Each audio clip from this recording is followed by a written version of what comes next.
Hi there, my name is Tyler Roicki. Welcome to my channel, and in this video I'm going to share with you how to earn 6 figures in your first year as a licensed real estate agent. And I'm going to break it down into 4 key focal points that will help you move the needle forward in that direction, as long as you take massive action and really apply yourself to the process, and most importantly, do not give up. So without further ado, let's dive into the video. So the first thing that you're going to want to make sure that you have your attention and focus on is marketing. See, in order for business to start to happen for you, people have to know that you're an option.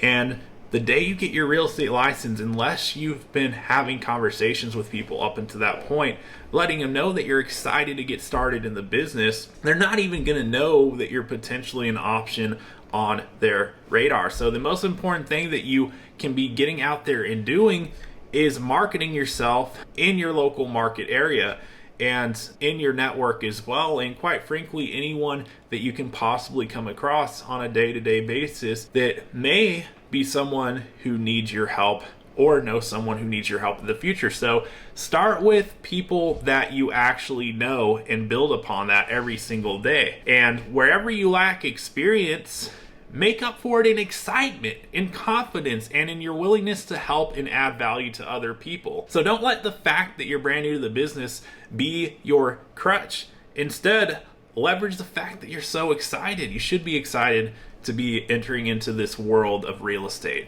because it's something that you have the opportunity to help a tremendous amount of people. And as long as you're confident and competent in the sense that maybe you do know the answer, maybe you don't, but even if you don't, you should always know where to go to find the answer, and you should be confident that you're gonna find it. But above all else, be willing to help and add value to other people. If you can have excitement around what you're doing with real estate and bring all that stuff to the table, the fact that you're new to it shouldn't even be a crutch. Leverage the advantages that you have and bring a high level of excitement to the table for people. And overall, being positive and showing up with a high level of confidence and excitement will open doors for you where for many others they'll remain closed, especially as you put yourself in front of more people. So as you're out marketing yourself, focus on what you are doing to make yourself known, but don't worry about the outcome of it. Don't worry about who ultimately decides to work with you and who doesn't. Simply focus on what you're doing to put yourself in front of the most people possible, and the right people will fall into place in time as you're doing that. If you simply cast a wide enough net, you won't have to worry about whether you caught any fish or not. The problem you have if you're worried about that is that you're not putting yourself in front of enough people. You're not getting enough reps in, because if you were getting enough reps in, you're going to have business coming from some direction, and over time you'll have enough business coming in where you won't even have to worry about the people that decide to move a different direction than the one you're going in. So that's the first focal point, is marketing yourself and putting yourself in situations where people know that you're an option. And now, before I dive into the second focal point, I want to preface it with saying it is completely optional. If you have the capability and means to do this, by all means go for it. If you don't, then totally disregard this point until you're in a position where you're comfortable moving forward with it from a financial perspective. So that being said, the second focal point is to buy leads. And like I said, it's not a necessity to get things going and to get on track to clear the 6-figure mark in your first year. But if you have the capability to do so, it will speed up the process and increase the likelihood that you actually hit that benchmark. And so if you have the financial ability to commit to a lead source and to stick with it for long enough to see traction, and long enough, I'm talking probably 6 months to 12 months, depending on the lead source, because a lot of lead sources, if you're paying for leads, you're not going to be in a spot where 1 month in you can really assess whether or not it's working well, because it just hasn't been enough time. With real estate, you have longer turnover periods between a lead to a closed sell. Even if you had a lead that wanted to buy something today and you had set up that meeting to get them squared away with the next steps, it's probably going to be a month at the very soonest that they're even closing on a transaction where you see a return on investment. So in most situations, it's a longer timeline than that, and a month is not enough time to assess a lead source. So if you decide to move forward with something, stick to it long enough to allow it to actually get some traction for you and make the most of the opportunities with the leads coming in. You don't want to be having leads coming in that you don't call for a day or 2 days, or let alone more than that. You want to be on the ball with the opportunities coming your way and make the most of it. So if you're going to spend money on anything, whether it's $500, $1,000, etc. a month, spend it on something that will allow you to get more contacts with people that you could potentially work with now or in the future, aka a lead source. And when you start having closed sales happening as a result, you'll be able to reinvest and scale up what you're doing as far as the budget to generate more business, as long as you're having a positive return on the investment. So that's the second focal point, like I said. And if you don't have the capability to do that, just disregard it until you do, and maybe you get something so good going on with the marketing that you don't even need it. But otherwise, it's going to help to have the additional contacts. So let's get to the third focal point here. The third thing is to talk to everybody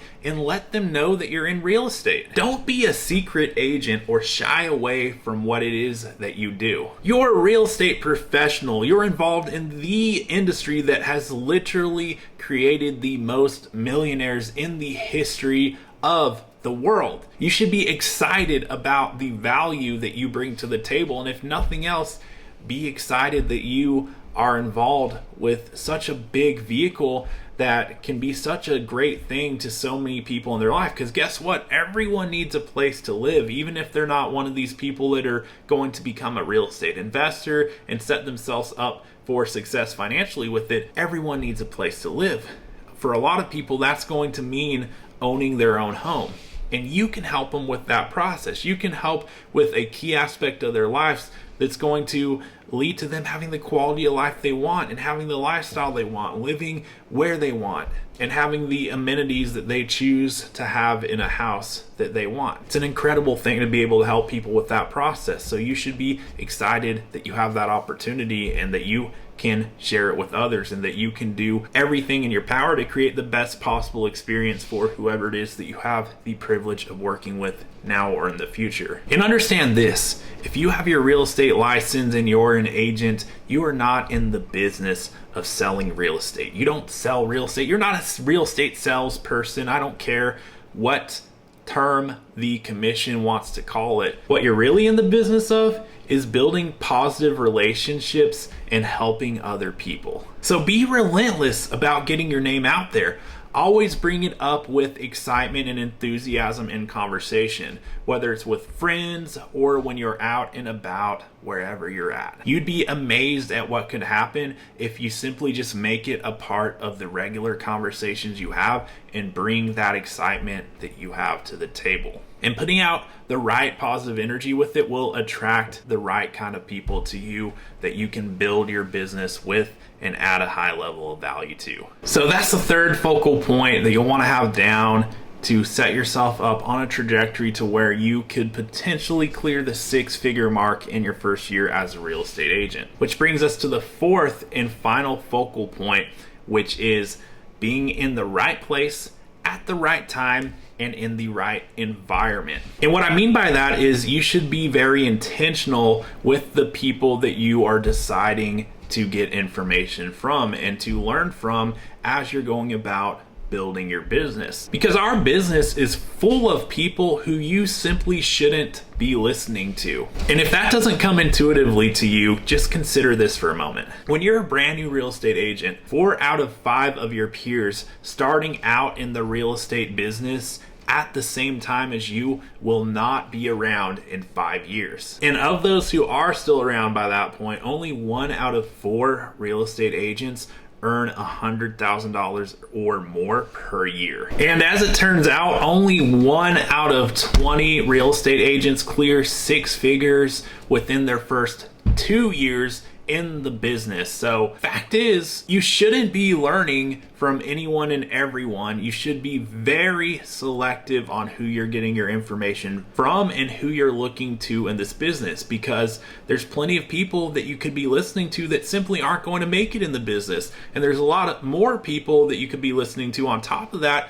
who definitely know a lot about how to go about doing deals, but are they really doing the production level that you want to do? And are they really doing it in a modern way that is conducive with what you want to do in your business and where you want to go with it? So surround yourself with winners, a select few real estate agents who are achieving the kind of results that you would like to in business, and who are willing to share what they are doing in today's market with you. So that's all about being in the right place at the right time and in the right environment. An environment in which you can learn from winners that are further along the path doing what you would like to do, and that are among the small fraction of people that are achieving not just sales in the business, but the threshold of success that you would like to achieve in your business in terms of closed volume and income and whatever it is that you're working towards achieving with this real estate license that you've got in your hand. Put yourself in the room with people that have already done what you want to do and that are willing to share it with you in terms of the strategies, tactics,